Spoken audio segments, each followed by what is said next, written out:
foncé. Hein. Oh, vous savez, pour les 4e, 5e, 6e, très ouvert par contre. Ouais.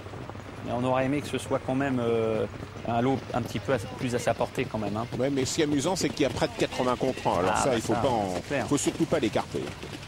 Sinon on écarte les gros rapports. Quisquillia est ici. Cette jument, on semble connaître désormais ses limites. Oui, elle est mieux. À mon avis, elle est mieux été. J'ai beaucoup vu courir cet été remarquablement. L'hiver, c'est plus la même. Voilà. Non, il est vraiment très bien. J'ai vu beaucoup plus mouillé que ça. Appréhendant beaucoup plus le parcours. Non, il est très bien, Queen Novi. Alors, que va-t-il arriver, Pierre? Ça paraît trop beau avant le coup. Non, je crois qu'il ne va pas arriver grand-chose. Je pense qu'on va avoir... Vous savez, on a quand même 3 chevaux qui sortent un peu de l'ordinaire, parce que Queen Novi, Carla Dupont, c'est très bien, et Prince de la Butte, c'est très bien également. Puis derrière, on a Caribé, même s'il n'a pas Pierre Lévesque sur son sulky, c'est une première chance. On a Premier du Closé, on a vraiment de très bonnes bases. Je pense qu'il y aura 4 chevaux très en vue, et puis bien sûr, toujours une petite farce à l'arrivée. C'est-à-dire un gros rapport au niveau du 5e cheval, voire peut-être deux petits outsiders. Mais il y en aura sûrement 3 parmi les bons à l'arrivée, c'est presque certain. Jean-Michel Bazir est descendu de sulky, il accompagne sa jument, il est juste à côté. Je crois qu'il n'y a pas grand-chose qui lui est arrivé, mais il est en train de marcher à côté d'elle, Pierre.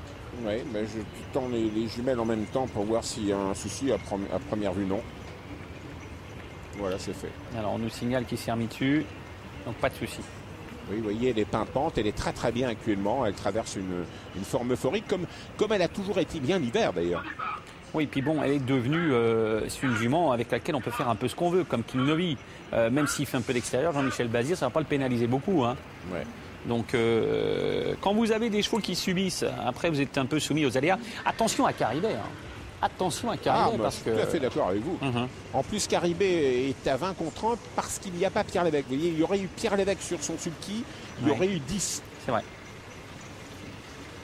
Et pourtant, c'est l'homme de Yonax qui peut gagner l'Amérique dimanche.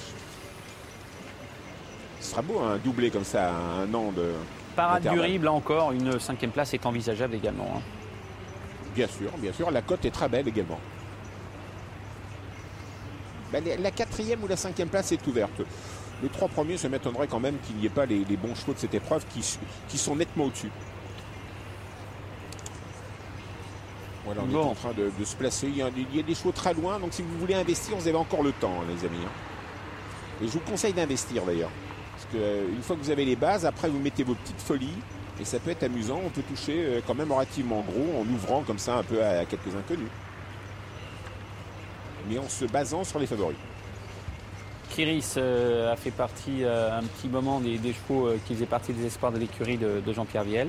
Ah oui, mais 28 contre 1, c'est pas mal pour une place, Kiris également. Ah, Starter est en train de tempérer un peu les ardeurs de certains. Oh. Il y aura du grabuge dimanche, c'est clair. Ah, là, dans cette ère de départ, dimanche dans l'Amérique, ça c'est la guerre. Hein. Rappelez de Gianpaolo Miucci. Allez, c'est parti. C'est pas très bien parti pour Quisquillia. C'est mal parti pour Pao Josselin qui ferme la marche actuellement. Prince de la Butte doit assurer. C'est pas forcément terrible pour Prince de la Butte. Par contre, King Novi est beaucoup mieux parti que d'habitude. Il est déjà en 10-12e position, ce qui est extrêmement bien pour King Novi, qui est en passe de réaliser une belle performance aujourd'hui. Par contre, Caribé, malheureusement, est au galop numéro 8. Premier tournant, Caribé relancé par Sébastien Ernaud qui a eu la paluche pour remettre rapidement. Tête et corde, la casaque de l'écurie d'Hannover. C'est le numéro 13, Quality d'Hannover qui est au commandement. Cadix n'est pas loin. La belle de Cadix de Pierre Vercruz est en 3-4e position. Poulot des Saintiers est calé dans le dos des premiers, dans le dos de Quality d'Hannover qui doit voir passer Kiris. Jess Verbeek à la beau volo au commandement pour le compte de Jean-Pierre Viel. À l'extérieur, Caribé qui progresse et qui va venir peut-être devant Cadix. Et voilà Queen Novi déjà là. Alors ça c'est formidable pour Queen Novi. Parce que se retrouver au bas de la descente en tête, désormais il va falloir aller chercher le favori. Et ce sera très dur de le battre. Bas de la descente avec King Novi qui prend la direction de l'épreuve. En 2e position, Kiris, la 3e place pour Caribé. Formidable Sébastien Arnaud, il a su la recadencer pour revenir dans le groupe de tête. Bien placé Cadix, Quality d'Hannover en dedans, Poulot des Saintiers, la casaque Garcia. Un effort à l'extérieur de Capri de Feugère, le 2e atout de Pierre Lévesque en tant qu'entraîneur, avec son homme qu'il appelle très souvent en tant que cache driver, c'est Sébastien Baude. On voit Prince de la Butte un peu né au vent, à mi-peloton. Jean-Michel Bazir avait envie de sortir avec Carla Dupont, mais n'est pas encore sorti. Pendant ce temps, c'est le numéro 10, King Novi, qui a toujours la direction de l'épreuve à 1200 mètres de l'arrivée, en compagnie de Capri Fugère qui a fait mouvement et qui a trouvé donc la deuxième place. Mais aussi, c'est un avantage pour Caribé qui est dans son dos désormais. Cadix attend, Carla Dupont attend toujours. Mais Carla Dupont se rapproche progressivement. Vous voyez, vous avez King Novi le favori, deuxième favori Jean-Michel Bazir avec sa toque rouge, 6-7e. La lutte peut être intense dans la phase finale entre King Novi et Carla Dupont. Pour l'instant, c'est Caribé qui met un peu la pression à King Novi. La troisième place pour Kiris qui suit bien. Capri Fugère, Cadix qui vient à l'extérieur. Carla Dupont qui n'est pas encore lancée par Jean-Michel Bazir qui va faire 600 mètres. Et 600 mètres qui vont peut-être détonner. Je crois qu'il a vu venir Jean-Marc Godard, Jean-Michel Bazir. Donc il va réagir avec le grand King Novi. King Novi, Carla Dupont à l'extérieur. Caribé au centre. On envoie un peu au large Jean-Michel Bazir avec Carla Dupont pour qu'elle ne se rabatte pas trop rapidement le long de la corde. Mais elle a une vitesse dingue. La dernière fois, elle a fait un bout magnifique dans les tournants. Elle arrive à faire le bout. Si elle arrive à venir devant King Novi, c'est quand même un avantage. Mais King Novi, il est immédiatement au sort. Ouh là là, ça, il est très fort, hein, Jean-Marc Godard avec King Novi aujourd'hui. Carla Dupont, King Novi deuxième. La troisième place pour Capri Fugère. Kéris qui essaie de garder un lot. On vient avec Caribé à l'extérieur, tout près des leaders également. Prince de la Butte finit bien. Parade du Rib finit pas mal non plus. Entre à la ligne droite, on voit Petite Farce qui a pas trop ses aises. Quality d'Hanover est battue aux abords du poteau. Carla Dupont va l'emporter. Capri Fugère finit bien en dedans. On vient avec le las Béastar. Béastar en blanc qui va causer la surprise quand même. 50 contre 1 pour Béastar. Deuxième King Novi sur la troisième. Les deux favoris. Premier et troisième. Carla Dupont l'emporte. Béastar est deuxième. King Novi et troisième. Et Elton Silvio a fini vite mais est-il dans le quintet.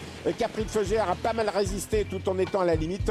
Poulot de Saint-Anti n'est pas loin. Caribé n'est pas loin. Prince de la Butte n'est pas loin. Parade du Rib n'est pas loin du non plus. Mais pendant ce temps, Carla Dupont a gagné devant Béastar et King Novi. 4 As 10, les deux favoris dans les trois premiers. Alors derrière, on a Capri de Fugère qui est au galop, donc il faut pas en tenir compte. On a un cheval au grand galop qui est Caribé également. Donc la quatrième place, elle est pour le 11, Elton Silvio, et le 18, Poulot des Sainti, qui terminera 5e. Ben voilà, il y a deux favoris, puis bien et sûr trois énormes outsiders. Ah, et c'était trois. Je pensais qu'il y en aurait que deux, mais en fait, il y en a trois. Alors, fallait élargir pour ceux qui faisaient des multiples. Pierre-Joseph, fallait tous les mettre, hein, parce que c'était la seule chance de toucher. Quand vous voyez les cotes 130 et 139 contre 1 des 4e et 5e, il n'était pas facile à mettre sur des tickets. Hein. Ah bah ça c'est sûr. Mais on avait les deux bases. Bon, Jean-Michel Bazir est au-dessus du lot, hein, parce que là, ce qu'il a fait avec la jument, King Novi est vraiment bien battu. Hein. Oui, elle a plat de couture. Hein. Elle a un bout extrêmement vite actuellement. Elle est à 120% actuellement. Et puis Jean-Michel avait bien joué le coup, parce qu'il a pensé enfermer King Novi dans le dernier tournant. Mais il y avait tellement de marge. Il y croyait encore, Jean-Marc Godard, parce qu'il est ressorti tout de suite. Hein. Mais cette jument, Pierre, là en ce moment, elle a 30 mètres sur ses rivaux. Voilà, elle est d'un seul coup, en 15 jours, elle s'est transformée. Ouais, puis bon, Jean-Michel l'a probablement également pas mal transformé. Voilà, bah c'est le pianiste, quoi. C'est le virtuose, quoi. Allez, on va écouter Jean-Yves Rayon tout de suite. Qui regarde encore la fin de la course, elle est de plus en plus impressionnante. Je n'ose pas trop regarder toujours, alors je regarde. Maintenant c'est fait, alors je peux regarder. Le fait de la déférer, vous